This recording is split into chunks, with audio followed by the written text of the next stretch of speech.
Kahlolo kgatlhanong le balatofadiwa bao ba bonweng molato wa polao Vusikheke Mathibela, Sipho Khudla, Robert Mutapa le Bonginkosi Khumalo e sekegilwe. Seno ke morago ga gore kemedi ya bona ya semolao e lope pegelo ya pele ga kahlolo le nako ya go ikgolaganya le nyaka ya malwetse a tlhaloganyo. The officers of CMAX being present when we tried to consult, they would not move.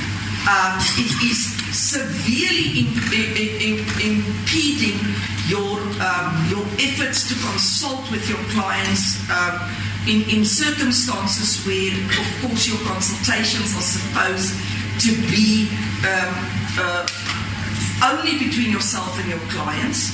Balatofadiwa ba bonwe molato wa polao ya Bozwana le modira mmogo nae Mpho Baloi ka 2015. Kgotlatshekelo e ba bone molato go latela bopaki ba kgatiso ya mafaratlhatlha a CCTV, di-cellphone le go ipobola ga bangwe ba balatofadiwa.